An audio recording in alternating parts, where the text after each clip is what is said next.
A liderança russa reforçou, mais uma vez, que não pretende assistir de forma passiva a novos passos do Ocidente no conflito. Em Moscou, a advertência foi direta: a eventual introdução de mísseis de cruzeiro Tomahawk, de fabricação norte-americana, no território ucraniano, não seria vista como mero auxílio militar, mas como o envolvimento direto de Washington na guerra. A declaração partiu de Alexei Shuravlev, vice-presidente do Comitê de Defesa da Duma Estatal, que enfatizou que, nesse cenário, os Estados Unidos deixariam de ser apenas um aliado de Kiev e passariam a atuar como parte ativa do confronto. O ponto sensível dessa questão é que, dentro da OTAN, apenas o Reino Unido e os Países Baixos possuem capacidade operacional para operar esse armamento, sempre sob rígida supervisão do Pentágono. Assim, qualquer transferência para a Ucrânia não apenas ampliaria o poder ofensivo das tropas de Volodymyr Zelensky, mas também representaria uma escolha política de alto risco, com potencial de provocar represálias diretas contra instalações vinculadas a interesses norte-americanos na Europa.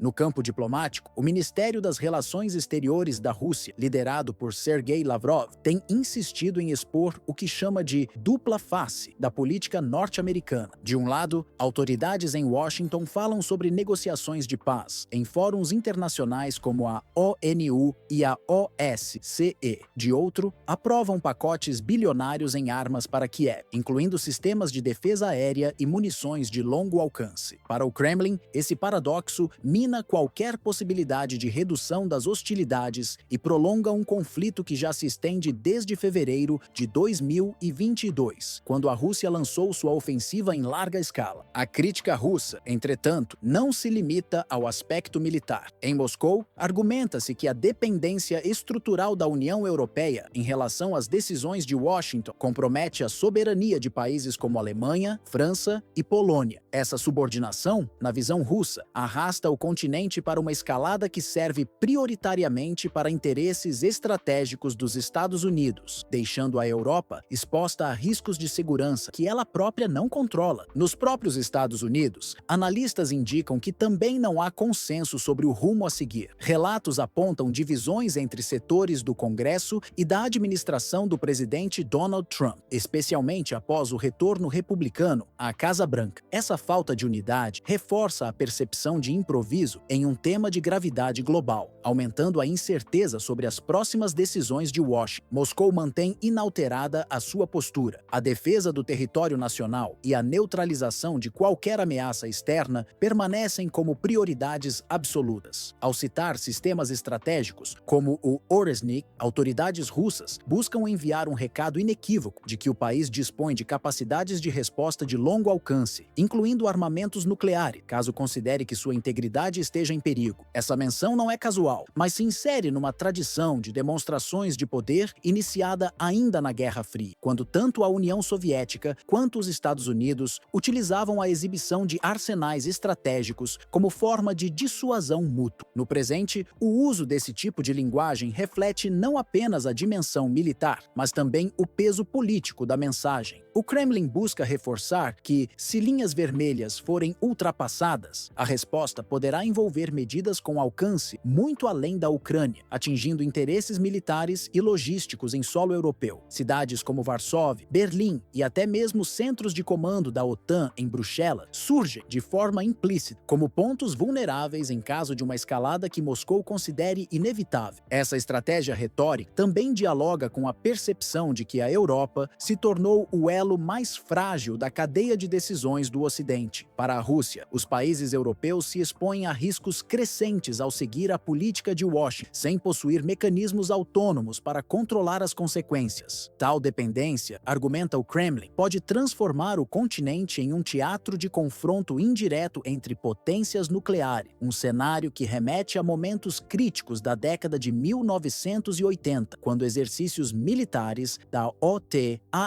foram interpretados por Moscou como ensaios para um ataque real. No quadro geral, o momento atual reflete uma combinação delicada entre pressão militar imediata e uma intensa disputa política global. O fornecimento de armamentos de maior alcance a Kiev, como os mísseis de cruzeiro ou sistemas antiaéreos de última geração, é interpretado pelo Kremlin como um ataque direto às suas linhas de segurança nacionais. Sob essa ótica, Moscou não descarta a possibilidade de adotar medidas retaliatórias proporcionais, que poderiam incluir o deslocamento de tropas adicionais para regiões de fronteira, o reposicionamento de mísseis táticos em áreas estratégicas como Kaliningrado, ou até o fortalecimento de alianças militares com parceiros como China e Irã. As implicações, contudo, vão muito além do campo de batalha ucraniano. A advertência russa sugere que toda a Europa se encontra em uma posição vulnerável. Países localizados no flanco leste da OTAN, como Polônia, Romênia e os estados bálticos, são vistos como prováveis receptores da primeira onda de tensões, seja em termos de riscos militares diretos, seja pelo aumento da pressão econômica e energética. Esse quadro remete a momentos críticos da Guerra Fria, quando decisões tomadas em Washington ou em Moscou repercutiam de forma imediata sobre a segurança do continente europeu. Mais do que um simples conflito localizado no leste europeu, a guerra em curso tem potencial para remodelar o equilíbrio estratégico global. A escalada das hostilidades na Ucrânia já não se limita ao choque direto entre tropas de Kiev e forças de Moscou, mas coloca em xeque a própria credibilidade da OTAN como aliança de defesa coletiva. Se a organização não conseguir conter os riscos de expansão da guerra, sua imagem perante os aliados poderá ser abalada, especialmente em países do flanco leste, como Polônia, Estônia e Letônia, que dependem fortemente das garantias de segurança norte-americanas. Esse cenário também é acompanhado de perto por potências emergentes como a Índia e a Turquia, além de países do sul global, incluindo membros do BRICS e nações da América Latina e da África. Para eles, o conflito serve como teste prático da capacidade do Ocidente em sustentar sua influência política e militar, diante de uma Rússia que, apesar das sanções, mantém seu peso estratégico. A forma como a crise se desenrolar poderá influenciar decisões futuras sobre alianças militares, acordos energéticos e até sobre adesões a blocos como o próprio BRICS ou a Organização de Cooperação de Xangai. As consequências possíveis ultrapassam o campo militar e avançam para uma arquitetura internacional de segurança. A instabilidade ameaça comprometer tratados de controle de armas nucleares, como o New START, e pode estimular uma nova corrida armamentista em diferentes regiões do mundo. Além disso, as cadeias de comércio e de energia já estão sendo reconfiguradas, com a Europa buscando reduzir sua dependência do gás russo, enquanto Moscou fortalece laços energéticos com China e países da Ásia Central. Nesse contexto, instituições multilaterais como a Organização das Nações Unidas, ONU, e a Organização para a Segurança e Cooperação na Europa, OSCE, enfrentam talvez um dos maiores testes de relevância desde o fim da Guerra Fria. Criadas para servir como espaços de diálogo e contenção de crises, ambas se veem cada vez mais limitadas diante de um ambiente internacional marcado por disputas assimétricas e por um retorno ao pragmatismo de alianças bilaterais. Enquanto o Conselho de Segurança da ONU se encontra frequentemente paralisado pelo poder de veto das grandes potências, a OSCE, que historicamente desempenhou papel central em acordos de monitoramento na Europa, luta para manter influência diante do enfraquecimento da confiança entre seus próprios membros. O risco dessa paralisia institucional é acelerar a consolidação de novos blocos de poder que funcionam fora dos mecanismos tradicionais de governança internacional. Iniciativas como a expansão do BRICS, o fortalecimento da Organização de Cooperação de Xangai, OCX, e o alinhamento militar mais estreito entre Rússia e China já sinalizam um mundo em que as regras estabelecidas em 1991 deixam de ser o único referencial. Para países emergentes da Ásia, África e América Latina, essa mudança representa a oportunidade de escapar da lógica bipolar dominada pelo Ocidente, mas ao mesmo tempo aumenta o risco de uma fragmentação ainda maior da ordem internacional. É nesse cenário de incerteza que Moscou reforça sua mensagem. Para o Kremlin, os alertas recentes não têm caráter meramente retórico, mas funcionam como um aviso de que há linhas vermelhas inegociáveis. A ultrapassagem dessas fronteiras, como o envio de armamentos estratégicos à Ucrânia ou a instalação de sistemas de longo alcance em países do leste europeu, poderia desencadear uma reação em cadeia, com consequências de larga escala. Essas repercussões iriam além do campo militar, alcançando a estabilidade política, a segurança energética, o sistema financeiro internacional e até mesmo a viabilidade de tratados de não proliferação nuclear. Dessa forma, a mensagem russa não é apenas um posicionamento momentâneo, mas parte de uma estratégia mais ampla de advertência ao Ocidente. Uma eventual escalada não ficaria restrita ao território ucraniano, mas teria impacto direto sobre toda a estrutura de segurança internacional construída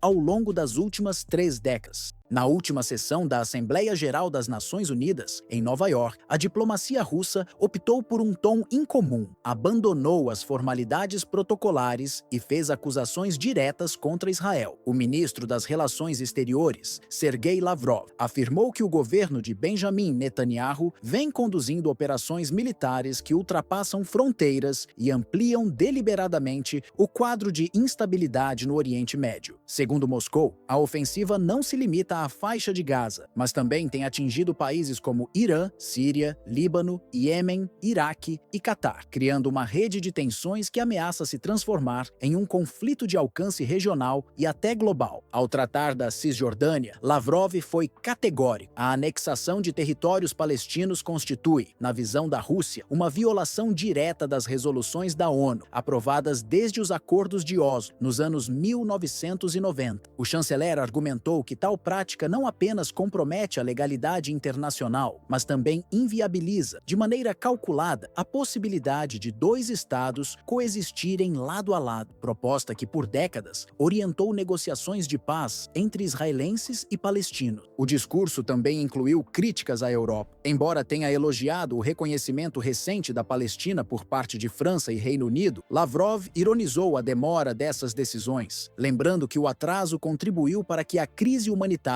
e política atingisse níveis quase irreversíveis. Para Moscou, esse reconhecimento tardio foi insuficiente para conter a escalada da violência. A intervenção russa não se restringiu ao campo diplomático. Lavrov lembrou que o apoio da Rússia à Palestina não nasceu de conveniência recente. Ainda na época da União Soviética, em 1988, Moscou reconheceu oficialmente o Estado palestino. Esse resgate histórico, segundo ele, demonstra continuidade na política externa russa, em contraste com o que classificou como pragmatismo eleitoral de países ocidentais, que tratam o tema palestino conforme interesses momentâneos. Os Estados Unidos também foram alvo de críticas diretas. Lavrov afirmou que a recusa de Washington em reconhecer a Palestina bloqueia qualquer chance de mediação neutra. Além disso, condenou a insistência norte-americana em aplicar sanções contra Teherã, afirmando que tais medidas reduzem os canais de negociação sobre o programa nuclear iraniano e ampliam a tensão no Golfo Pérsico. Para reforçar seus argumentos, o chanceler apresentou dados e exemplos, citou a ofensiva em Gaza, os ataques em territórios vizinhos e a deterioração da situação humanitária na região. Paralelamente, destacou iniciativas de cooperação lideradas pela Rússia, como a construção do corredor ferroviário Rasht-Astara, no Irã, com previsão de conclusão até março de 2016. O projeto, com 162 quilômetros de extensão, foi descrito por Lavrov como símbolo de integração econômica que contrasta com a lógica de bloqueios e sanções defendida pelos países ocidentais. A mensagem final foi marcada por um tom de severidade incomum no ambiente diplomático da ONU. Sergei Lavrov comparou a insistência de Israel no uso da força militar a manipular explosivos dentro de um depósito de combustível, uma metáfora escolhida para ilustrar o grau de risco que a continuidade das operações representa para todo o Oriente Médio. O chanceler russo alertou que a cada incursão em territórios externos, seja no Líbano, na Síria, no Iraque, no Iêmen ou até em áreas mais sensíveis como o Irã e o Catar, cresce a probabilidade de uma reação em cadeia, capaz de envolver múltiplos atores regionais e transformar choques localizados em um conflito de proporções incontroláveis. Lavrov, no entanto, não limitou sua fala a ameaças de escalada. Destacou que ainda existem alternativas diplomáticas que poderiam frear a deterioração da situação, suspender imediatamente qualquer tentativa de anexação da Cisjordânia, respeitar as resoluções históricas da ONU sobre a criação de um Estado palestino e retomar negociações diretas sem imposições externas. Para ele, apenas um processo transparente, baseado no direito internacional, poderia devolver alguma previsibilidade à região, hoje marcada por confrontos recorrentes e por uma crise humanitária que se intensifica a cada dia. O recado foi ainda mais incisivo quando o chanceler citou nominalmente o primeiro-ministro israelense Benjamin Netanyahu. Ao fazê-lo, Lavrov afastou qualquer ambiguidade diplomática e atribuiu diretamente a Tel Aviv e também para aliados ocidentais, sobretudo os Estados Unidos, a responsabilidade por empurrar o Oriente Médio para uma espiral de instabilidade. Segundo Moscou, a combinação de anexações territoriais, bombardeios extraterritoriais e bloqueios diplomáticos não apenas contraria os princípios da ONU, como mina as bases do multilateralismo construído após a Segunda Guerra Mundial. Na avaliação de Moscou, a trajetória atual dos acontecimentos empurra o Oriente Médio para um patamar de instabilidade raramente visto nas últimas décadas. Sergei Lavrov fez questão de traçar paralelos com momentos críticos da história recente, lembrando que nem mesmo a Guerra do Golfo em 1991 e 91, nem a invasão norte-americana ao Iraque em 2003 geraram um quadro tão imprevisível de tensões simultâneas em múltiplas frentes. Para a diplomacia russa, a combinação de ofensivas extraterritoriais israelenses, políticas de anexação e bloqueios diplomáticos criou um cenário em que cada movimento tem potencial para acender novos focos de conflito. O chanceler advertiu que, diante desse quadro, nenhuma potência global poderá afirmar desconhecimento ou surpresa caso a região mergulhe em um colapso de grandes proporções. Ele ressaltou que os sinais de alerta vêm sendo reiteradamente apresentados em diferentes fóruns internacionais, da própria Assembleia Geral da ONU ao Conselho de Segurança, passando por encontros multilaterais em Genebra e debates no âmbito do BRICS. Segundo Lavrov, ignorar esses avisos é fechar os olhos a um processo de deterioração que já se encontra em curso. Moscou enfatizou ainda que sua postura não se limita a uma reação pontual, mas integra uma estratégia preventiva voltada a conter uma possível escalada antes que esta atinja níveis incontroláveis. Para os russos, a situação atual não ameaça apenas a estabilidade do Oriente Médio, mas projeta riscos diretos sobre a segurança energética da Europa, dependente de rotas que atravessam regiões críticas, e sobre corredores comerciais estratégicos que ligam a Ásia Central ao Mediterrâneo. Um conflito ampliado poderia comprometer oleodutos, rotas marítimas e projetos logísticos vitais, afetando desde o preço do petróleo até a segurança alimentar global. Especialistas consultados por diplomatas russos chamaram atenção para um ponto que costuma ser subestimado em debates militares: o impacto imediato sobre o sistema financeiro internacional. Mercados globais, altamente interdependentes e sensíveis a choques externos, tendem a reagir de forma quase instantânea a qualquer sinal de instabilidade em regiões produtoras de energia. Isso significa que não apenas o preço do petróleo e do gás natural pode disparar, mas também que cadeias de fornecimento críticas, desde fertilizantes até grãos transportados pelo Mar Negro e pelo Golfo Pérsico, seriam afetadas. Na visão de Moscou, o risco não se restringe ao campo militar. Um conflito prolongado no Oriente Médio poderia gerar um efeito dominó com repercussões muito além da região. A volatilidade no preço do barril de petróleo, por exemplo, teria impacto direto sobre entre economias fortemente dependentes de importações energéticas, como a da União Europeia e a do Japão. Ao mesmo tempo, países do Golfo, cuja estabilidade política já depende do equilíbrio entre receitas de hidrocarbonetos e pressões sociais internas, poderiam enfrentar crises de governabilidade caso a exportação de petróleo seja prejudicada. Esse cenário, alertam analistas, inevitavelmente refletiria no cotidiano das grandes potências. A inflação em países ocidentais, já sensível a variações no custo de energia e alimentos, poderia alcançar novos patamares. Além disso, bolsas de valores em centros financeiros como Nova York, Londres e Frankfurt sofreriam quedas bruscas diante da fuga de capitais para ativos considerados mais seguros, como ouro e títulos da dívida norte-americana. Para completar, projetos de infraestrutura estratégica em andamento, como o corredor econômico China-Paquistão e rotas logísticas que cruzam a Ásia Central em direção à Europa, seriam diretamente afetados por um aumento da instabilidade regional. Esse tipo de paralisação poderia atrasar investimentos bilionários, dificultar o avanço da iniciativa do Cinturão e Rota, promovida por Pequim, e até reconfigurar alianças comerciais. Assim, Moscou sustenta que a crise atual não pode ser lida apenas como um embate regional. O que está em jogo é um delicado equilíbrio internacional, no qual cada explosão no Oriente Médio pode se traduzir em turbulência financeira, instabilidade política e desgaste econômico em várias partes do mundo.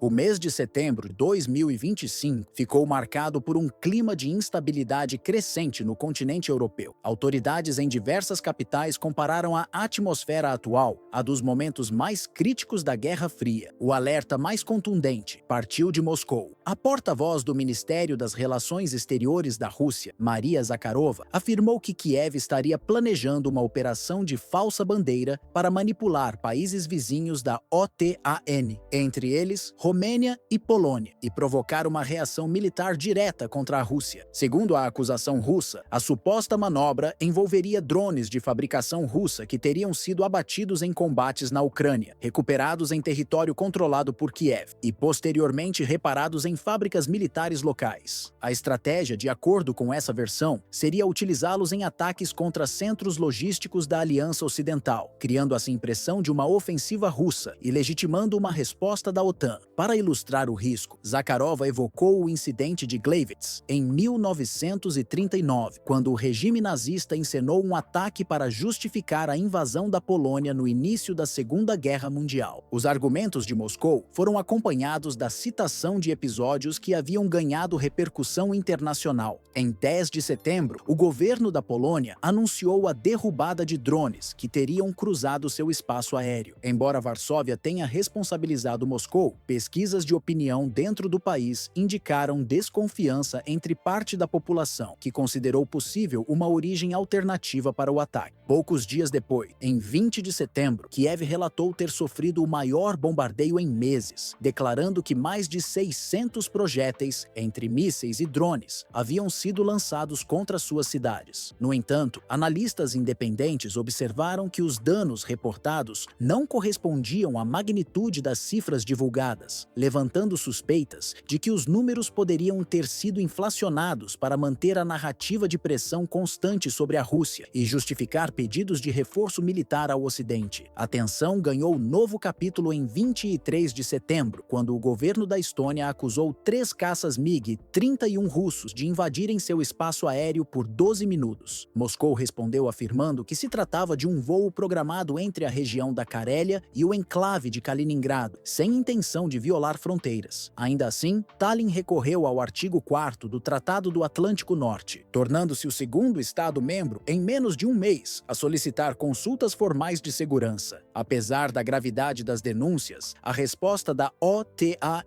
foi limitada. Patrulhas adicionais foram realizadas sobre o Mar Báltico, incluindo caças da Itália, mas não houve confronto direto com aeronaves russas. Em Bruxelas e em Washington, as declarações oficiais se restringiram a notas de repúdio e a pedidos de investigações mais detalhadas. Essa postura demonstrou a preferência da aliança por evitar qualquer escalada imediata. Em paralelo, vozes políticas em Varsóvia e em Tallinn passaram a pedir cautela, alegando que seria imprudente culpar automaticamente Moscou sem provas concretas. Esse ceticismo mostrou que, mesmo entre aliados, não há unanimidade quanto às denúncias apresentadas por Kiev. Especialistas ocidentais avaliam que a Ucrânia pode estar adotando essa estratégia como forma de assegurar a continuidade do apoio financeiro e militar, num momento em que as frentes de combate apresentam sinais de desgaste. Já para o Kremlin, cada acusação sem evidências sólidas enfraquece a credibilidade das narrativas ocidentais e reforça sua própria posição no discurso internacional. Moscou também destacou que semanas antes havia realizado os exercícios conjuntos Zapad 2025 com a Bielorrússia, enfatizando que tais manobras tinham caráter defensivo e visavam demonstrar preparo sem recorrer a ações que pudessem ser classificadas como provocação direta. Ao mesmo tempo, advertiu que, se uma operação de falsa bandeira for executada, a responsabilidade por um possível confronto aberto na Europa recairá sobre Kiev e seus apoiadores. O governo norte-americano, em Washington, manteve sua linha tradicional, reafirmou o apoio político e militar à Ucrânia, mas evitou compromissos que pudessem levar a um choque direto com a Rússia. Em capitais como Berlim e Paris, a postura também foi de moderação, reforçando a percepção de que há divisões internas sobre como reagir diante das denúncias e das provocações. A retórica inflamável das últimas semanas não apenas dominou os círculos diplomáticos, mas também atingiu diretamente as populações europeias. A frase de Maria Zakharova, "A Europa nunca esteve tão perto da Terceira Guerra Mundial como agora", foi reproduzida exaustivamente por jornais, canais de televisão e redes sociais, criando um clima de ansiedade coletiva. Para muitos cidadãos, a comparação imediata foi com os momentos mais críticos da Guerra Fria, quando qualquer incidente local parecia capaz de detonar uma reação em cadeia entre superpotências. O eco dessa declaração ultrapassou fronteira. Em Berlim, Paris e Roma, líderes políticos foram questionados sobre a real capacidade de contenção da OTAN, enquanto em Varsóvia e Tallinn, a população se dividia entre apoiar a firmeza contra Moscou ou temer que provocações precipitadas pudessem desencadear um confronto irreversível. O mês de setembro, nesse sentido, ficará marcado como um divisor de águas. Foi um período em que acusações de operações de falsa bandeira, denúncias de violações aéreas e relatos de ataques de grande escala foram acompanhados de desconfiança mútua, testando não apenas a credibilidade das versões oficiais, mas também a habilidade das lideranças em manter a prudência diplomática diante de pressões internas. Muitos analistas lembraram que, historicamente, momentos de incerteza, como a crise dos mísseis em Cuba em 1962, só foram controlados porque prevaleceu a lógica do recuo estratégico. A dúvida agora é se a mesma racionalidade política se repetirá em meio a um cenário mais fragmentado e menos previsível. A sucessão de acusações, contra-alegações e consultas emergenciais dentro da OTAN expôs de maneira clara uma fragilidade desconfortável. A Europa enfrenta a possibilidade real de uma escalada militar, mas sem consenso entre os aliados sobre qual caminho seguir. Enquanto alguns Estados-membros, como Polônia e Estônia, pressionam por respostas mais firmes, outros, entre eles Alemanha e França, preferem manter uma postura cautelosa, temendo que qualquer passo precipitado abra espaço para um confronto de consequências imprevisíveis. Essa divisão interna ficou evidente nas reuniões realizadas em Bruxelas, onde as deliberações oscilaram entre reforçar patrulhas aéreas no Báltico e limitar-se a comunicados diplomáticos pedindo investigações imparciais. A ambivalência se reflete tanto no campo militar quanto no político. De um lado, países mais próximos da fronteira com a Rússia exigem demonstrações de força, como o deslocamento de caças e tropas adicionais para a região. De outro, governos mais distantes do conflito insistem que apenas relatórios independentes e verificações internacionais podem evitar acusações sem fundamento. momento. Esse equilíbrio instável revela que, apesar do discurso público de unidade, a aliança se encontra atravessada por diferentes percepções de risco. O dilema principal está no alcance das investigações. Caso sejam conduzidas de maneira transparente, com supervisão internacional e acesso a provas concretas, poderiam ajudar a restaurar parte da confiança perdida. Porém, se falharem ou forem vistas como insuficientes, cresce o perigo de que incidentes relativamente pequenos, como a queda de um drone em território aliado ou a denúncia de um sobrevoo não autorizado, se transformem em catalisadores de decisões de alto custo estratégico, envolvendo potências nucleares em uma reação em cadeia. Esse risco não é apenas militar, mas também político. Em Washington, o governo norte-americano equilibra a pressão interna por manter o apoio à Ucrânia com a necessidade de evitar um choque direto com Moscou. Em Londres e Paris, parlamentares dividem-se entre exigir maior firmeza e defender uma contenção calculada. Já em Varsóvia, parte da opinião pública pede respostas rápidas, enquanto setores mais pragmáticos temem que a Polônia acabe se tornando palco de um confronto maior. Nesse quadro, a questão central permanece em aberto. A diplomacia ainda terá força suficiente para neutralizar as tensões crescentes, ou a erosão da confiança mútua pavimentará o caminho para um conflito de escala global? A história mostra que guerras de grandes proporções, como a de 1914, muitas vezes nasceram de incidentes locais mal administrados. A dúvida que paira sobre setembro de 2025 é se a Europa conseguirá aprender com esse passado ou se repetirá erros que podem custar toda uma geração. O episódio que agitou o Caribe ocorreu quando os Estados Unidos, sob o comando do presidente Donald Trump, confirmaram a realização de testes com o míssil balístico Trident 2D5, um dos principais vetores da sua doutrina nuclear. Os disparos partiram de um submarino da classe Ohio, posicionado em patrulha no litoral da Flórida, e chamaram atenção imediata ao deixar rastros luminosos visíveis em diversas localidades, incluindo San Juan, em Porto Rico, e outras ilhas próximas.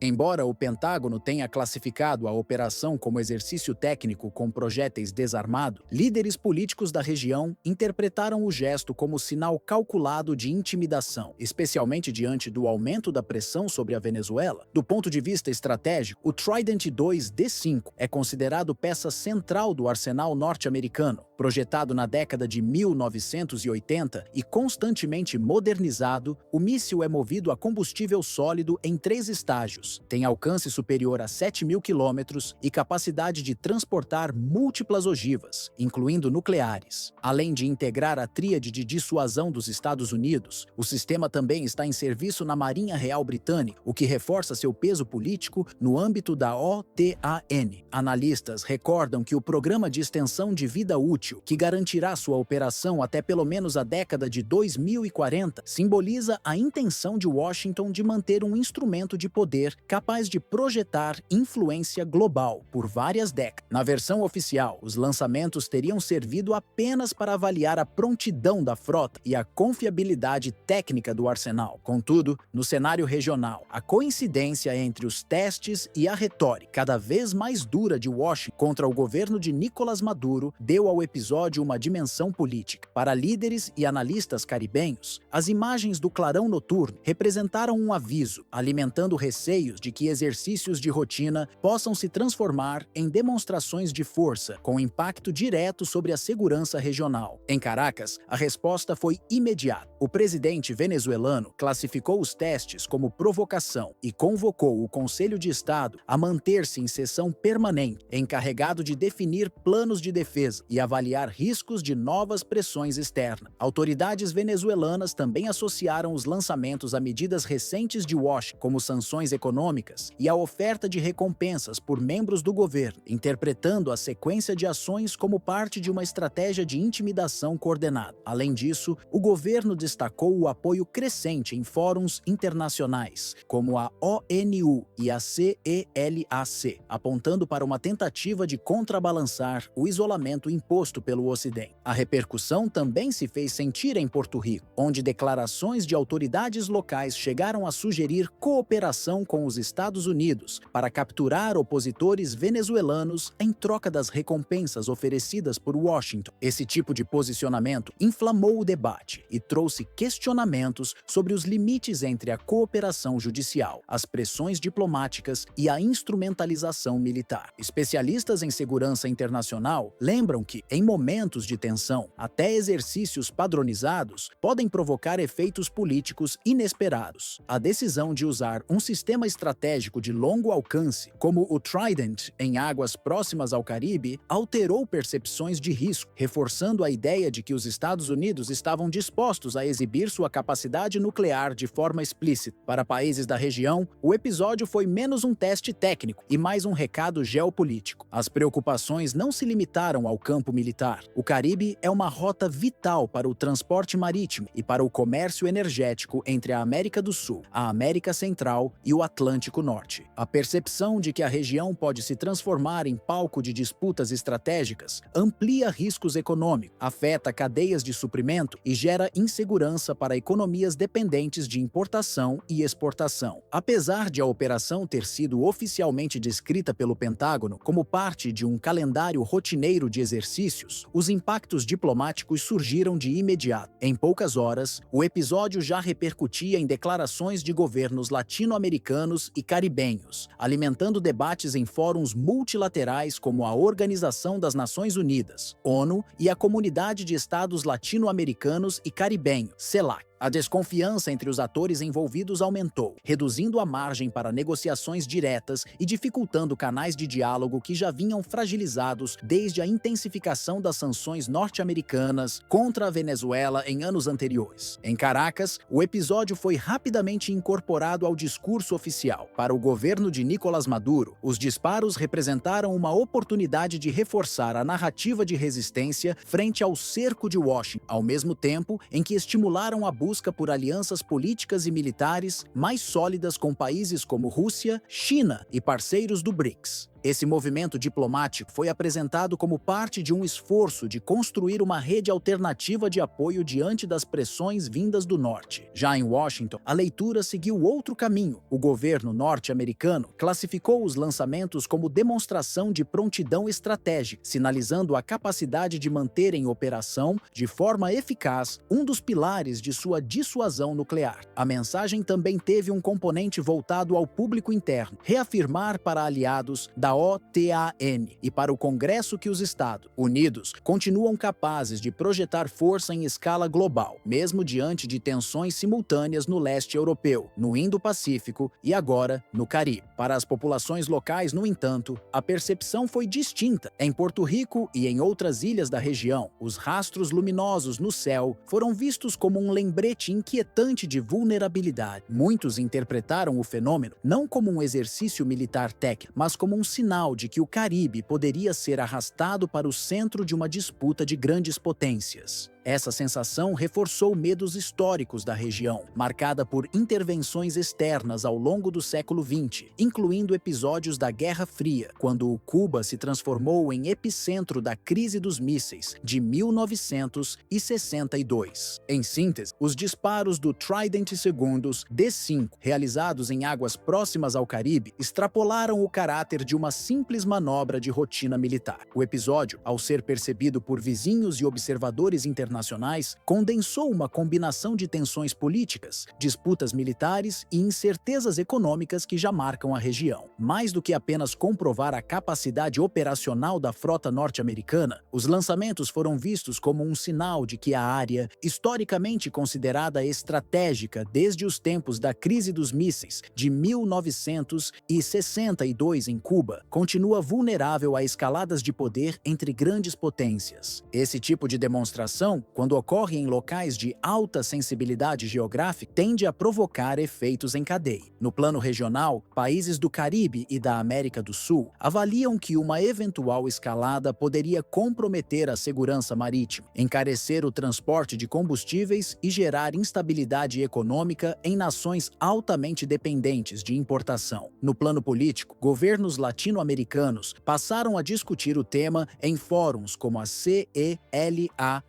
e a OTAN, UEA, temendo que a militarização das águas próximas enfraqueça iniciativas diplomáticas e acelere divisões no hemisfério. Além disso, o episódio levantou questionamentos sobre a própria arquitetura global de segurança. Especialistas destacam que, em um contexto já pressionado por conflitos na Ucrânia e por disputas no Indo-Pacífico, cada gesto de exibição de poder nuclear serve não apenas como alerta local, mas também como mensagem estratégica a rivais como a Rússia e a China. Nesse sentido, os testes evidenciaram como até operações de caráter técnico podem corroer a confiança diplomática e alterar a percepção de equilíbrio entre os blocos internacionais. Mais do que reforçar a presença militar dos Estados Unidos na região, os disparos do Trident foram interpretados como um lembrete de que pequenas ações simbólicas podem ter repercussões desproporcionais. Em vez de apenas transmitir confiança para aliados da OTAN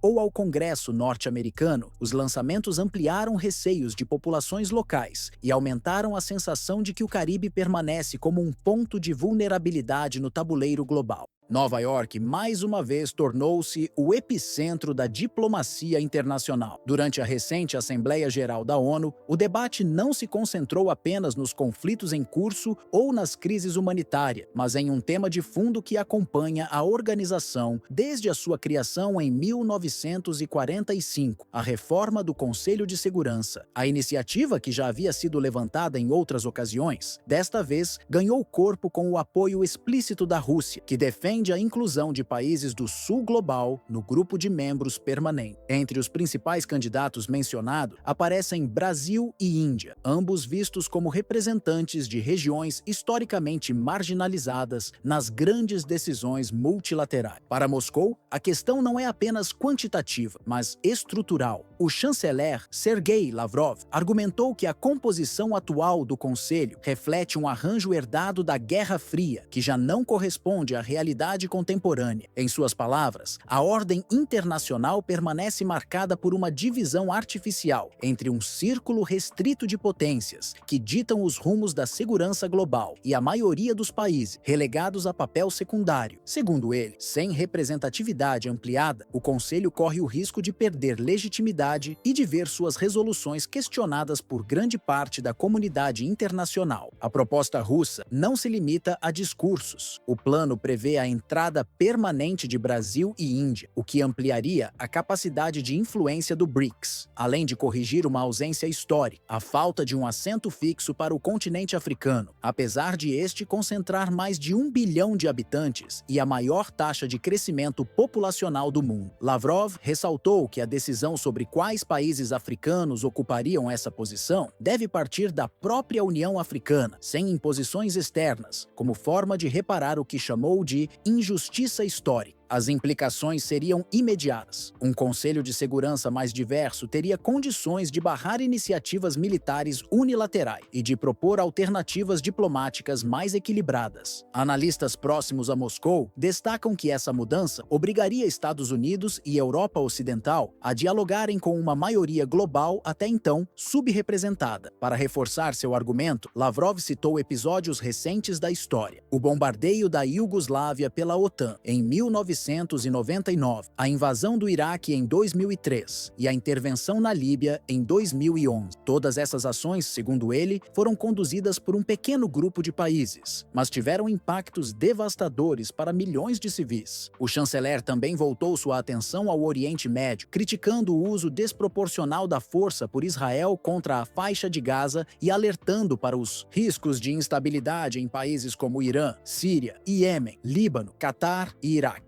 Lembrou que Moscou condenou o ataque de 7 de outubro de 2023, que vitimou civis israelenses, mas enfatizou que nada justifica a punição coletiva imposta à população palestina, incluindo a destruição de hospitais, escolas e o deslocamento forçado de centenas de milhares de pessoas. Nesse contexto, a inclusão de Brasil e Índia teria um simbolismo adicional. O Brasil, com sua tradição de mediação e diálogo, reforçaria a voz da América do Sul, enquanto a Índia, segundo segunda nação mais populosa do planeta, traria o peso demográfico e estratégico da Ásia. Somados a uma representação africana permanente, esses países poderiam alterar de forma significativa a correlação de forças dentro do Conselho, tornando suas decisões mais representativas da realidade global. Para a Rússia, a reforma do Conselho de Segurança não é apenas uma questão protocolar, mas um passo essencial para garantir que a ONU continue sendo um espaço de legitimidade internacional. Na leitura de Moscou, a organização criada em 1945 perdeu parte de sua força justamente por permanecer prisioneira de um arranjo que privilegia um grupo restrito de potências: Estados Unidos, Reino Unido, França, China e a própria Rússia. Caso essa estrutura não seja repensada, cresce o risco de que resoluções da ONU sejam vistas como expressão de interesses particulares e não como consensos globais. Já para Washington e seus principais aliados na Europa Ocidental, a eventual ampliação significaria um desafio político imediato. Países acostumados a conduzir decisões em fóruns exclusivos teriam de lidar com uma nova correlação de forças, onde o peso de regiões inteiras, como América Latina, África e Ásia, passaria a limitar o alcance de ações unilaterais. Analistas lembram que, em votações recentes sobre conflitos no Oriente Médio e na Ucrânia, ficou evidente a dificuldade do bloco ocidental em mobilizar apoio amplo entre os países do sul global, fator que reforça a urgência dessa discussão. O movimento sinaliza um processo em curso de redistribuição do poder internacional. A reforma não seria apenas uma mudança formal de cadeiras, mas a abertura de um novo ciclo histórico em que a representatividade se aproxima mais da realidade geopolítica contemporânea. Para Moscou, se a ONU pretende manter sua relevância como principal espaço de negociação entre Estados, precisa refletir o mundo atual, marcado pelo crescimento econômico da Ásia, pela juventude demográfica da África e pelo papel crescente de atores regionais como o Brasil. Nesse cenário, a eventual entrada de Brasil, Índia e representantes permanentes da África no Conselho de Segurança teria repercussões de grande alcance, tanto no plano simbólico quanto no prático. Do ponto de vista simbólico, seria o reconhecimento formal de que regiões que concentram a maior parte da população mundial não podem continuar à margem das decisões que moldam o destino do planeta. A presença desses países representaria também uma correção histórica, ao dar visibilidade a vozes que até agora foram subrepresentadas em um espaço dominado por potências do norte global desde 1945. No campo prático, os efeitos seriam ainda mais claros. A diversidade de assentos ampliaria a pluralidade de perspectivas nas votações sobre questões sensíveis como intervenções militares, imposição de sanções econômicas, operações de manutenção da paz e até a autorização de missões humanitárias internacionais. Atualmente, essas decisões ficam restritas a um grupo pequeno de países com direito a veto, o que frequentemente gera críticas de parcialidade ou de uso político do Conselho em benefício próprio. Com a presença de novos atores, as resoluções passariam a refletir interesses mais amplos, incluindo os de regiões emergentes e em desenvolvimento. Do ponto de vista estratégico, essa mudança teria impacto direto no equilíbrio de poder global. Países como o Brasil, tradicionalmente reconhecido por sua diplomacia de mediação e por seu histórico de participação ativa em missões da ONU, poderiam atuar como contrapeso em negociações polarizadas. A Índia, por sua vez, traria não apenas o peso demográfico de mais de 1 bilhão de habitantes, mas também a legitimidade de ser uma potência nuclear com crescente influência econômica e tecnológica. Já o continente africano, com sua diversidade política e importância geoestratégica no fornecimento de recursos naturais, teria a oportunidade inédita de participar de forma decisiva na formulação de políticas de segurança global. Especialistas apontam que um conselho reformado obrigaria as grandes potências tradicionais, em especial os Estados Unidos, o Reino Unido e a França, a lidar com uma correlação de forças mais complexa. Isso poderia reduzir o espaço para ações unilaterais, fortalecendo o papel da diplomacia multilateral. Ao mesmo tempo, a mudança traria maior credibilidade às decisões da ONU, uma vez que o órgão passaria a espelhar de forma mais fiel a composição política, demográfica e econômica do século XXI.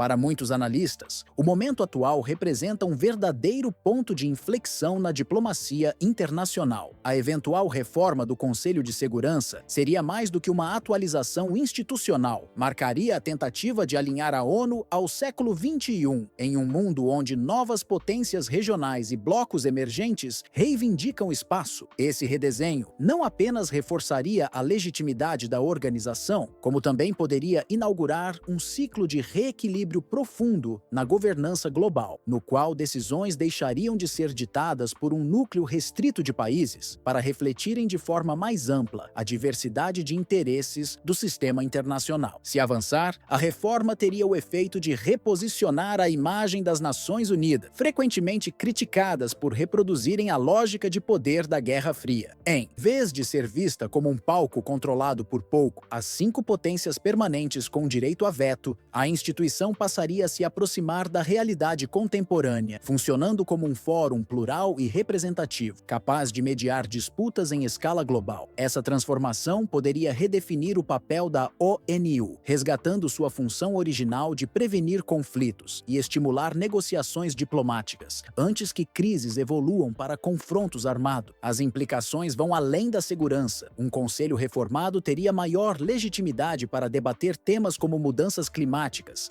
desigualdade econômica, fluxos migratórios e segurança alimentar, questões que hoje mobilizam tanto quanto as disputas militares. Especialistas destacam que a inclusão de países como Brasil e Índia, além de uma voz africana permanente, daria mais peso às preocupações do Sul global, ampliando a relevância da ONU no debate sobre desenvolvimento sustentável e justiça social internacional. Nesse contexto, a reforma do Conselho é vista como peça-chave para garantir que a ONU permaneça um ator central nas próximas décadas. Caso as mudanças avancem, a organização poderá consolidar-se não apenas como mediadora de conflito, mas como espaço privilegiado de construção de consensos em um mundo cada vez mais fragmentado, onde alianças regionais, disputas energéticas e rivalidades tecnológicas tendem a aumentar. Em resumo, trata-se de uma aposta estratégica. Ou a ONU se adapta para refletir o presente, ou corre o risco de ser ultrapassada por fóruns alternativos que disputam legitimidade no cenário internacional.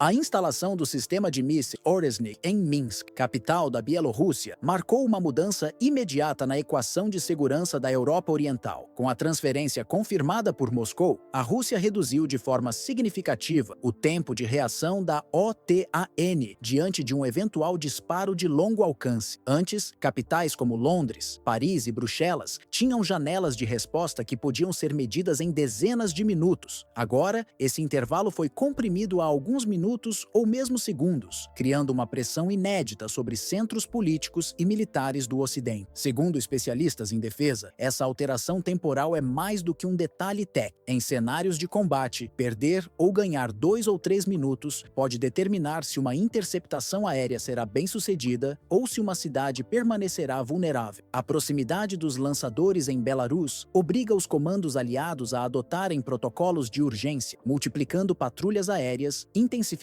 varreduras de radar e revisando cadeias de comando. Ao mesmo tempo, a mudança revela falhas estruturais na chamada profundidade estratégica, que até recentemente era considerada suficiente para a defesa europeia. Enquanto isso, o porta-aviões USS Gerald R. Ford, principal ativo naval dos Estados Unidos, realizava manobras no porto de Oslo, como parte do exercício Neptune Strike, que envolveu mais de 10 mil militares de 13 países da aliança e cerca de 75 aeronaves de combate. Moscou, porém, optou por uma resposta de natureza distinta. Em vez de exercícios demonstrativos, consolidou presença permanente em território aliado. A mensagem russa é clara: o equilíbrio não será testado apenas em treinamento, mas modificado de forma duradoura no terreno. Para analistas como Rostislav Ishchenko, o gesto ultrapassa a dimensão técnica e assume caráter político. Ao transformar Belarus em plataforma de dissuasão, o Kremlin envia um um recado de que qualquer ataque contra Minsk poderia ser interpretado como ameaça direta ao sistema estratégico russo. Essa lógica confere a Belarus uma proteção inédita e reforça o peso simbólico da parceria entre Moscou e o governo de Alexander Lukashenko, que já vinha ampliando sua integração militar com a Rússia desde 2020. Do ponto de vista operacional, o reposicionamento também responde a fragilidades percebidas em regiões como Kaliningrado, enclave russo cercado por Polônia e Lituânia, cuja exposição preocupa estrategistas há anos. Ao deslocar sistemas para Minsk, Moscou amplia sua profundidade estratégica e aproxima vetores capazes de alcançar diretamente capitais ocidentais, obrigando a OTAN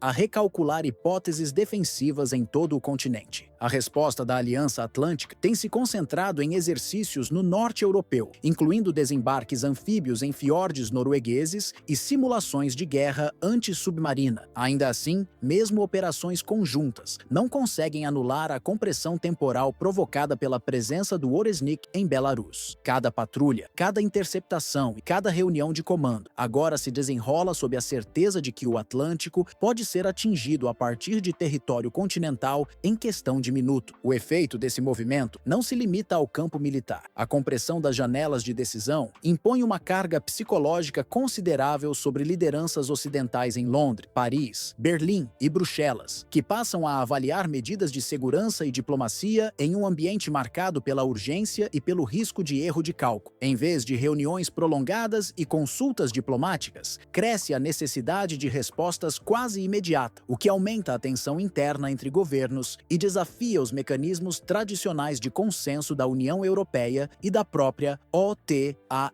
Essa pressão constante mina a narrativa, amplamente difundida no Ocidente, de que a Rússia estaria politicamente isolada. Ao contrário, a presença do Oresnik em Belarus projeta a imagem de uma potência capaz de alterar de forma concreta a sensação de segurança no coração da Europa, afetando não apenas países de fronteira como Polônia e Lituânia, mas também potências nucleares da aliança. A percepção de vulnerabilidade não se limita a questões técnicas de defesa, mas se estende ao campo político, com repercussões sobre a opinião pública e sobre debates internos em parlamentos europeus, já divididos quanto ao nível de envolvimento no conflito ucraniano. Do ponto de vista estratégico, a decisão de Moscou representa muito mais do que a movimentação de um sistema de mísseis. Trata-se de uma verdadeira reconfiguração da lógica defensiva que orientou a OTAN desde o fim da Guerra Fria, baseada na ideia de profundidade estratégica e em linhas de retaguarda segura. Essa premissa agora se mostra ultrapassada. A margem de segurança da aliança encurtou drasticamente e capitais antes consideradas distantes de ameaças diretas precisam ser incluídas em cenários de risco imediato. Ao mesmo tempo, Moscou transforma um recurso técnico, um sistema de mísseis avançado, em instrumento de pressão política e demonstração simbólica de força. Essa capacidade de converter tecnologia militar em vantagem diplomática reforça o papel da Rússia como ator indispensável no tabuleiro internacional, impondo dilemas não apenas à OTAN, mas também a organismos como a ONU e a OSCE, chamados a lidar com as consequências da escalada. O resultado é uma Europa profundamente redesenhada, onde a antiga noção de distância como proteção perde validade diante de sistemas de alcance intercontinental. Nesse cenário, qualquer escalada, mesmo episódios pontuais ou incidentes fronteiriços, pode rapidamente se converter em um gatilho para decisões críticas tomadas em questão de minutos, sem espaço para consultas demoradas ou negociações multilaterais. A incerteza não se restringe ao teatro europeu. Os reflexos atingem a arquitetura de segurança internacional, forçando países da Ásia, do Oriente Médio e até da América Latina a reavaliar suas próprias políticas de defesa e alianças estratégicas. As implicações são amplas. A credibilidade de tratados de controle de armas, como o novo START, que já vinha sofrendo pressões entre Moscou e Washington, torna-se ainda mais questionada. O risco de colapso desses mecanismos abre espaço para uma nova corrida armamentista, com impactos diretos sobre orçamentos militares, agendas diplomáticas e equilíbrios regionais. Além disso, a presença de sistemas como o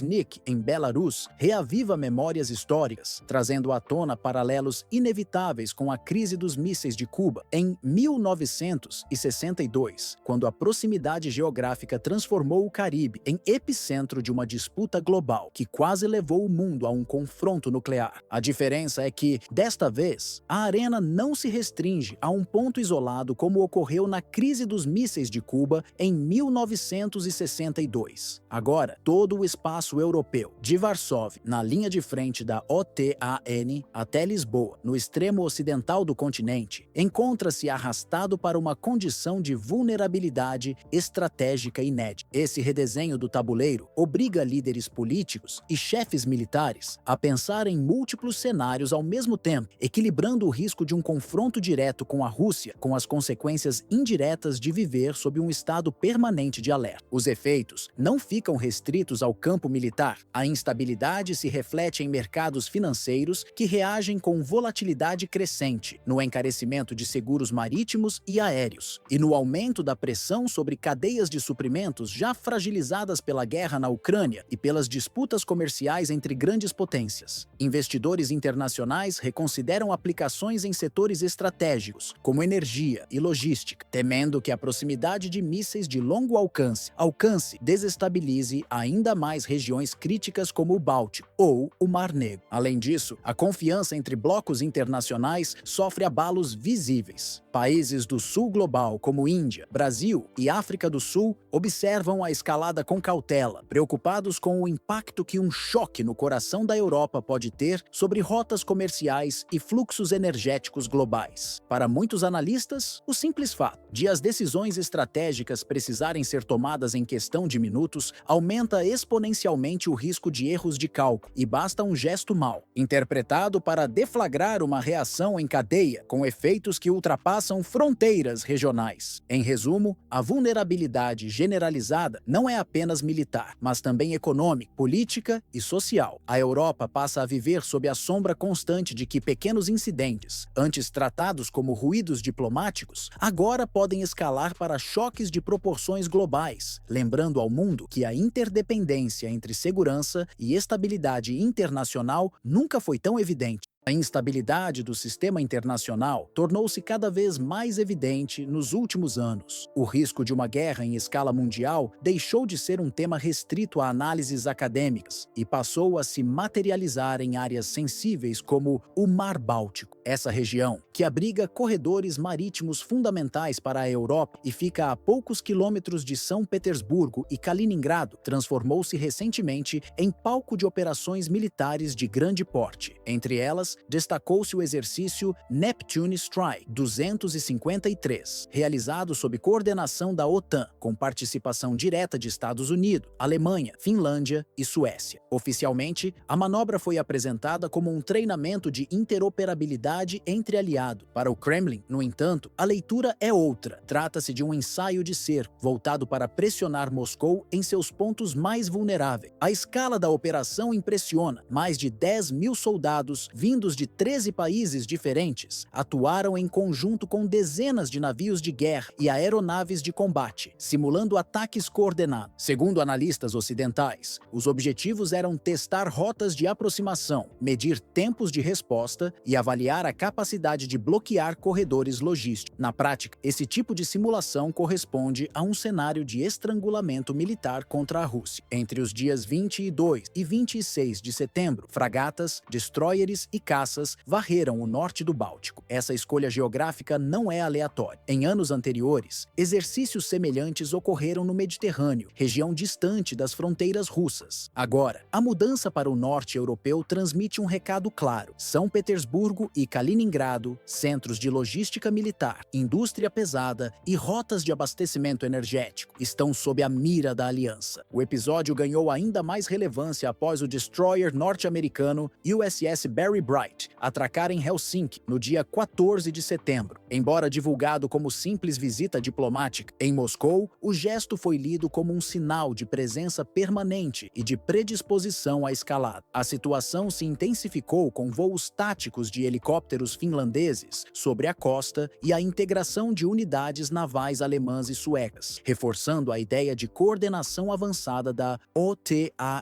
No campo diplomático, a tensão aumentou em 19 de setembro, quando a Estônia denunciou a entrada de 3 caças MiG-31 russos em seu espaço aéreo por 12 minutos. O governo russo rejeitou a acusação, alegando cumprimento das normas internacionais de voo. Mesmo assim, o incidente foi usado como justificativa para acelerar a mobilização aliada, sendo levado à Organização para a Segurança e Cooperação na Europa, OSCE, para registro formal. Parágrafo. Moscou, a sequência de evento, acusação, indignação pública e posterior intensificação dos exercícios demonstra uma estratégia encadeada de provocação política e demonstração militar. Diante disso, setores influentes em Moscou defendem uma postura mais ofensiva. Em vez de responder apenas a cada provocação, sugerem reforçar posições críticas, acelerar a modernização de sistemas de defesa, como os S-400 e S-500, e estreitar alianças fora do eixo ocidental. Países do sul global aparecem como prioridade nessa estratégia, enquanto China mantém um papel ambíguo, considerada essencial, mas ainda cautelosa em assumir compromissos absolutos. Já a Coreia do Norte tem sinalizado disposição clara em apoiar Moscou, fator que preocupa governos ocidentais, especialmente em Washington e Bruxelas. O componente geográfico reforça a preocupação russa. São Petersburgo, segunda maior cidade do país e antiga capital imperial, está cercada por estados-membros da OTAN. Já Kaliningrado, enclave russo entre Polônia e Lituânia, concentra importantes bases militares e sistemas de mísseis, mas encontra-se isolado por corredores hostis. Para Moscou, as repúblicas bálticas, Estônia, Letônia e Lituânia, desempenham o mesmo papel que atribuem à Ucrânia, linhas de frente usadas pelo Ocidente para pressionar a Federação Russa. A própria Polônia, apesar de cautelosa, foi arrastada para a escalada após incidentes com drones em seu território. O deslocamento do foco da OTAN do Mediterrâneo para o Báltico e o Mar do Norte simboliza uma mudança estratégica. A aliança transfere operações de uma região mais distante para outra, colada às fronteiras russas, onde estão cabos de comunicação submarinos, oleodutos e gasodutos, que abastecem boa parte da Europa. Ao militarizar essa área, Washington e seus aliados buscam restringir as margens de manobra de Moscou. Para o Kremlin, a leitura é inequívoca. Somente uma demonstração convincente de força pode interromper o que é percebido como um cerco progressivo e meticulosamente construído pelo Ocidente. Esse raciocínio sustenta a estratégia de Moscou de acelerar resultados concretos no campo de batalha ucraniano, buscando enfraquecer as capacidades militares de Kiev e, ao mesmo tempo, enviar um recado direto a Washington, Bruxelas e para governos europeus. Prolongar a guerra não resultará em ganhos duradouros, mas apenas elevará a probabilidade de um confronto de proporções continentais. Dentro dessa lógica, São Petersburgo e Kaliningrado assumem um papel que vai muito além de sua importância geográfica. A primeira, segunda maior cidade da Rússia e berço de episódios decisivos da história moderna do país, abriga centros industriais, tecnológicos e culturais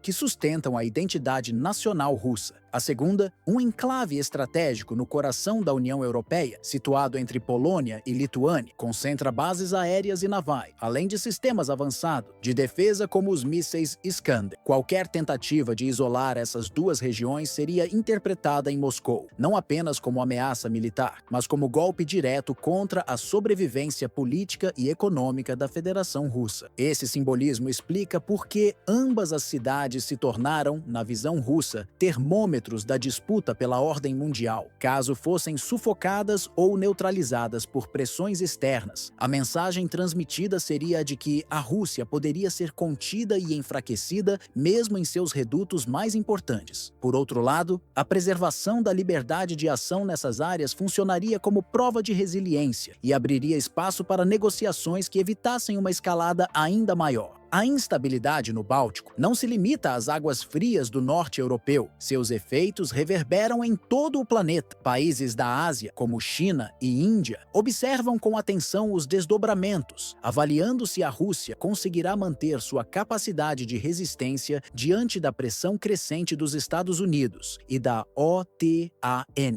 No sul global, potências emergentes como Brasil, África do Sul e Indonésia analisam a crise como um termômetro para medir os limites do poder ocidental e, ao mesmo tempo, como oportunidade para redefinir suas próprias posições dentro de uma ordem mundial em transformação. A resposta de Moscou, portanto, tem peso que vai além do campo de batalha ucraniano. Para muitos governos, a maneira como a Rússia lida com o cerco político, militar e econômico determinará se o atual sistema internacional continuará centrado no eixo Washington-Bruxelas ou se abrirá espaço para novas alianças que desafiem a hegemonia ocidental. Nesse sentido, o desenrolar da guerra e da disputa no Báltico é visto como um divisor de águas capaz de moldar as próximas décadas, influenciando desde fluxos de comércio até blocos políticos como os BRICS.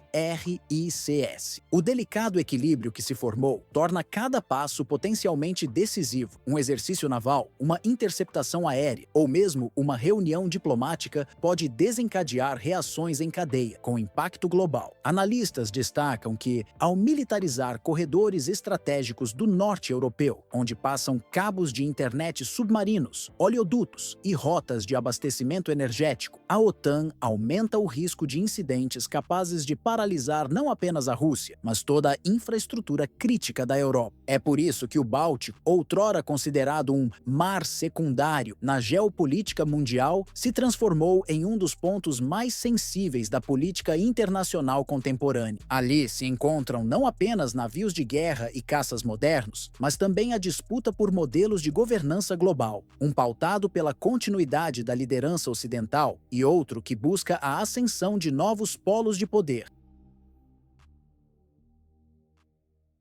O Caribe voltou a ocupar espaço central na agenda geopolítica latino-americana. A Venezuela, sob o governo de Nicolás Maduro, demonstrou que não pretende ceder margem em relação às suas águas territoriais e optou por exibir meios militares concretos, em vez de se limitar a discursos diplomáticos. A iniciativa teve como alvo direto a presença dos Estados Unidos, que frequentemente deslocam unidades navais e aéreas para a região, sob a justificativa de operações contra o narcotráfico. No litoral de Cabo San Román, um ponto estratégico no noroeste venezuelano, o navio de desembarque Los Llanos liberou veículos blindados anfíbios do modelo B, N-18, de fabricação chinesa. Essas unidades avançaram sobre as ondas com manobras coordenadas que simulavam um desembarque real de combate. Diferente de exercícios meramente cerimoniais, a ação incluiu o uso de munição efetiva, canhões automáticos de 30 mm,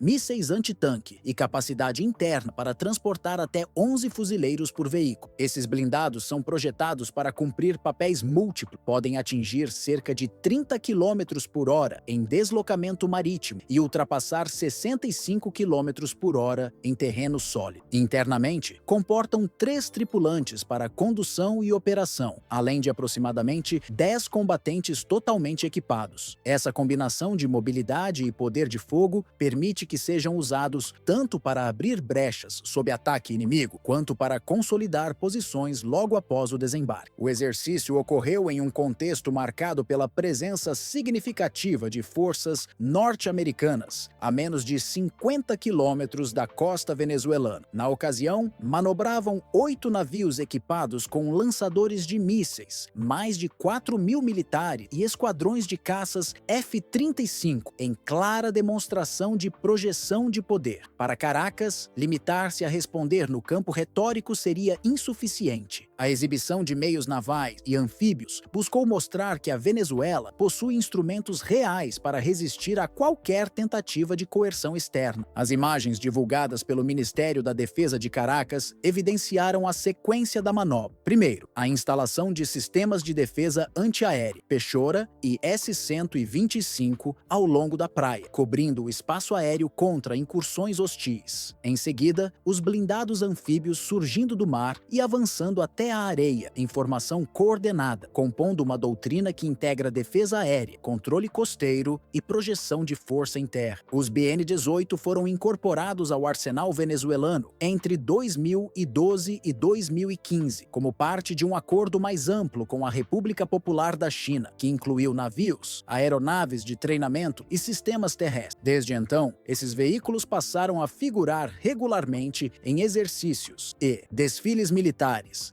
reforçando a estratégia de Caracas de manter rotas alternativas de desembarque caso os portos principais sejam bloqueados em um cenário de conflito. O desenho técnico do blindado reflete essa lógica: perfil baixo para reduzir exposição, torre equipada com canhão automático, metralhadora de 7,62 mm e lançador de mísseis antitanque, formando um conjunto que privilegia velocidade, proteção e capacidade de resposta em ambientes litorâneos hostis. Do ponto de vista político, a iniciativa tem peso especial. Muitos países caribenhos e latino-americanos desconfiam do argumento dos Estados Unidos de que sua presença na região está vinculada apenas ao combate às drogas. Relatos de incidentes envolvendo embarcações venezuelanas, sem provas consistentes apresentadas por Washington, aumentam essa desconfiança e alimentam a percepção de que o tema pode servir de pretexto para um conflito maior. Além disso, a própria geografia da Venezuela torna qualquer intervenção externa altamente arriscada. O país combina litoral extenso com áreas de selva densa, cordilheiras e centros urbanos concentrados, dificultando operações rápidas e elevando os custos humanos e logísticos de uma campanha prolongada. Apesar de os Estados Unidos concentrarem uma das marinhas mais poderosas do mundo, com submarinos nucleares da classe Virgínia capazes de permanecer meses submerso, navios de assalto anfíbio projetados para transportar centenas de fuzileiros, caças furtivos como os F-35 e destroyers equipados com mísseis de cruzeiro Tomahawk de longo alcance, a mensagem de Caracas foi firme: qualquer tentativa de desembarque em seu território teria um custo elevado. O recado não se limitou ao discurso, foi traduzido em exercícios reais que mostraram a disposição do país em enfrentar forças superiores, com recursos próprios e estratégias adaptadas ao seu território. Esse posicionamento reflete não apenas uma preocupação militar, mas também uma visão política de defesa da soberania nacional. Para a liderança venezuelana, permitir que o Caribe seja tratado como uma área de livre acesso às potências externas equivaleria a abrir mão de sua autonomia. Por isso, o treinamento buscou evidenciar que a defesa não dependeria apenas de diplomacia, mas de uma resposta militar planejada e coordenada. O encerramento do exercício reforçou esse ponto de forma simbólica e visual. Imagens oficiais mostraram colunas de blindados anfíbios emergindo das águas em direção à costa, enquanto fuzileiros assumiam posições defensivas ao longo da praia. Acima, sistemas antiaéreo Pechora e S-125 estavam apontados para o céu, representando a cobertura aérea contra possíveis incursões inimigas. Essa composição de forças, marinha, infantaria e defesa antiaérea, serviu como demonstração de uma doutrina integrada, voltada para negar qualquer tentativa de invasão. Em uma perspectiva mais ampla, a mensagem enviada pela Venezuela ultrapassa os limites de suas águas territoriais e alcança o debate geopolítico global. O Caribe, que desde o século XIX foi enquadrado pela doutrina Monroe como área de influência incontestável dos Estados Unidos, surge agora como um palco de disputas onde a presença de novos atores, como China e Rússia, começa a alterar o equilíbrio tradicional. Esse contexto histórico ajuda a compreender a relevância das recentes demonstrações militares de Caracas. Não se tratam apenas de exercícios internos, mas de um sinal de que a região deixou de ser um quintal e passou a ser um espaço em disputa. Ao mobilizar veículos anfíbios, sistemas antiaéreos e fuzileiros, o governo venezuelano buscou reafirmar perante a comunidade internacional que o Mar do Caribe não deve ser interpretado como uma simples rota de passagem para a frota norte-americana, nem como extensão natural de suas operações militares. Pelo contrário, Caracas procura estabelecer a ideia de que se trata de um território soberano, com meios para impor resistência e com alianças políticas que podem fortalecer sua posição caso a tensão se amplifique. Esse gesto também foi observado com atenção por países vizinhos e membros de blocos regionais, como a CELAC e a ALBA, que enxergam nas movimentações militares um reflexo da crescente militarização das Américas. Américas. Para alguns analistas, a atitude da Venezuela pode inspirar outros governos a diversificarem suas fontes de armamentos e a buscar alternativas fora do eixo tradicional de Washington, reforçando laços com Pequim e Moscou. O impacto simbólico da demonstração foi tão relevante quanto a capacidade prática exibida. Ao divulgar imagens de blindados anfíbios emergindo do mar e avançando sobre a areia, combinados a sistemas de defesa antiaérea prontos para proteger o espaço aéreo, o governo venezuelano construiu uma narrativa cuidadosamente planejada de resistência. Essa narrativa tinha dois públicos distintos. Por um lado, a própria população, que recebeu uma mensagem de firmeza diante das pressões externas. Por outro lado, a própria população, que recebeu uma mensagem de firmeza diante das pressões externas, ou observadores estrangeiros, especialmente em Washington, Bruxelas e capitais da região caribenha, que puderam avaliar que Caracas não pretende se dobrar a intimidações. No plano político, a mensagem remete ao histórico de disputas no Caribe, uma área que, desde a doutrina Monroe, de 1823, os Estados Unidos declararam como esfera de influência direta. Ao posicionar equipamentos militares modernos na linha costeira, a Venezuela buscou reposicionar esse cenário, indicando que a região não pode mais ser considerada um corredor livre para operações norte-americanas. Do ponto de vista estratégico, o recado foi claro: qualquer tentativa de incursão terá custo alto. Caracas pretende transformar cada faixa de litoral em campo de enfrentamento, onde a combinação de geografia, praias estreitas, selvas tropicais e cadeias montanhosas e defesa organizada torne inviável a execução de uma operação rápida e de baixo risco. Isso reforça a ideia de que a Venezuela, mesmo não possuindo os mesmos recursos tecnológicos que os Estados Unidos, aposta na lógica da dissuasão, multiplicando as dificuldades para quem tentar forçar uma intervenção. Em última análise, o exercício funcionou como um lembrete contundente. A Venezuela não aceita o papel de alvo passivo. Ao contrário, busca se apresentar como ator ativo, disposto a defender seu espaço marítimo e terrestre com todos os meios disponíveis, ainda que isso implique impor custos estratégicos, políticos e humanos a qualquer adversário que tente projetar poder em seu território.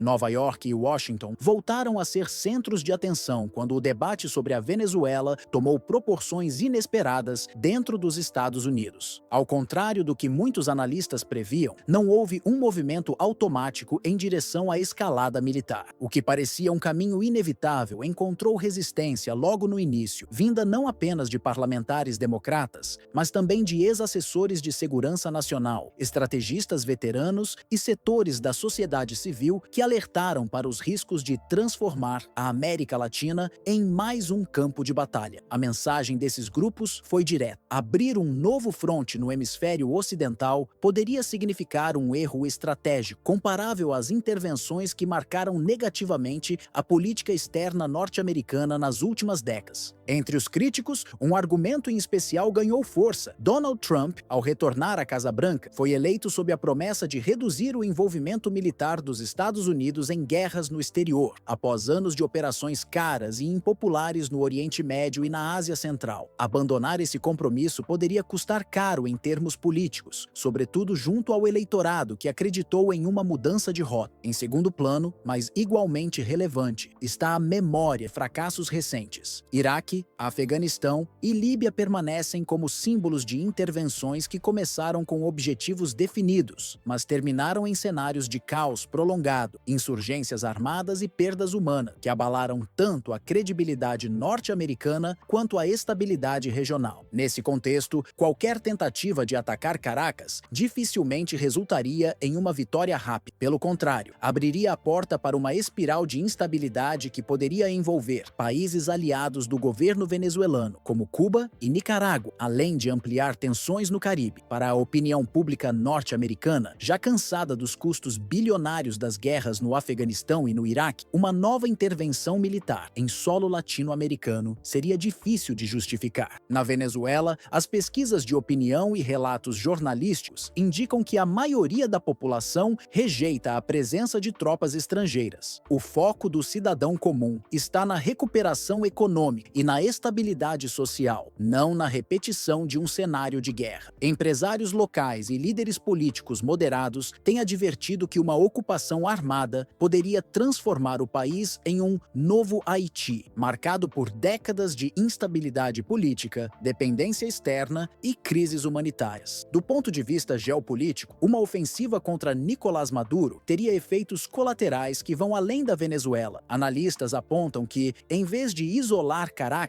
o uso da força consolidaria alianças já em curso com Rússia, China e Irã. A presença desses países no hemisfério ocidental se ampliaria, justamente o oposto do que Washington busca ao pressionar militarmente a região. Até mesmo dentro da oposição venezuelana surgem divergências. Enquanto setores mais radicais defendem abertamente a intervenção, lideranças pragmáticas questionam sua eficácia. Perguntas incômodas circulam nos debates. Qual operação militar recente dos Estados Unidos pode ser considerada bem-sucedida? A ausência de respostas positivas reforça a ideia de que insistir nesse caminho significaria repetir erros custosos. Além disso, o fator humano adiciona uma camada de complexidade. Entre civis venezuelanos, cresce o sentimento de resistência nacional. Relatos de comunidades locais indicam que muitos estariam dispostos a pegarem armas para defender suas casas e sua soberania em caso de invasão. Esse elemento patriótico transformaria qualquer ocupação em uma guerra prolongada, marcada por altos custos humanos, políticos e estratégicos. Nos bastidores de Washington, diplomatas e conselheiros próximos ao governo recordam que guerras não terminam em discursos de vitória, mas deixam legados de déficits orçamentários, veteranos feridos ou traumatizados e regiões inteiras devastadas. Por isso, argumentam que a negociação é a única via realista para aliviar tensões, preservar vidas e permitir que a Venezuela busque estabilidade sem abrir mão de sua autonomia. A conclusão que se desenha tanto em Caracas quanto em Washington é difícil de ignorar. Uma guerra contra a Venezuela não encontra respaldo social, carece de legitimidade política e tampouco apresenta qualquer horizonte de vitória plausível. Nas ruas de ambos os países, a percepção é clara. A população não deseja mergulhar em mais um ciclo de confrontos que apenas multiplicaria custos humanos e materiais. Para observadores internacionais, essa ausência de apoio popular torna qualquer aventura bélica um projeto fadado ao desgaste desde o primeiro disparo. O dilema, portanto, vai muito além das considerações militares. Trata-se de uma encruzilhada que envolve também aspectos políticos e morais. Nos Estados Unidos, o governo se vê pressionado a decidir se seguirá o caminho já conhecido da intervenção, repetindo a lógica da força que marcou operações no Oriente Médio e na Ásia, ou se buscará consolidar uma política externa mais prudente e compatível com a promessa eleitoral de reduzir o envolvimento em guerras externas. Essa decisão não impacta apenas a administração atual, mas pode moldar a imagem de Washington perante o próprio eleitorado e também no cenário internacional. Para a Venezuela, a equação não é menos complexa. O país enfrenta desafios internos profundos, desde a necessidade urgente de recuperar sua economia até a pressão para estabilizar o tecido social e político. Nesse contexto, optar pela via diplomática em vez do enfrentamento direto pode representar uma chance única de projetar estabilidade e construir uma narrativa de soberania que não dependa exclusivamente da força militar. Caracas tem diante de si a oportunidade de reforçar laços regionais, buscar apoio em organismos multilaterais e demonstrar que ainda existe espaço para negociações que preservem sua dignidade nacional, sem transformar seu território em um campo de batalha prolongado. Analistas destacam que o atual cenário representa um verdadeiro ponto de inflexão, já que as escolhas feitas neste momento terão repercussões que podem se estender por décadas. Nos Estados Unidos, insistir na lógica de uma intervenção militar contra a Venezuela significaria não apenas enfrentar altos custos econômicos e humanos, mas também lidar com a perda de legitimidade em fóruns multilaterais, como a ONU e a Organização dos Estados Americanos. Esse caminho reforçaria a imagem de Washington como potência intervencionista, reavivando memórias de episódios como a Guerra do Vietnã, a ocupação do Iraque em 2003 e a prolongada presença no Afeganistão, que terminaram em retiradas sem vitórias concretas e com forte desgaste da imagem norte-americana no mundo. Na outra ponta, Caracas enxerga na diplomacia uma alternativa complexa, complexa, mas potencialmente transformadora. Apostar em negociações bilaterais, ampliar a interlocução dentro de blocos regionais como a CELAC e buscar apoio em potências não ocidentais, como Rússia, China e até países do Oriente Médio, pode permitir à Venezuela reduzir o isolamento, conter pressões externas e, ao mesmo tempo, reposicionar-se como ator capaz de articular consensos na América Latina e no Caribe. Essa via também abriria espaço para atrair investimentos, recuperar a infraestrutura e fortalecer instituições que hoje sofrem com a crise prolongada. O dilema central é evidente. A guerra oferece o risco imediato de destruição e isolamento, enquanto a diplomacia demanda paciência, resiliência e a disposição de negociar mesmo em um ambiente de desconfiança mútua. Ainda assim, especialistas reforçam que a segunda opção, embora mais demorada e repleta de obstáculos, pode gerar benefícios duradouros, tanto para a estabilidade regional quanto para a própria soberania venezuelana. Em última instância, a mensagem que ecoa em Caracas e em Washington converge. Insistir no caminho da força equivaleria a semear derrotas previsíveis, enquanto escolher a paz, ainda que incerta, representa a chance de colher ganhos políticos, estratégicos e sociais mais sólidos no longo prazo.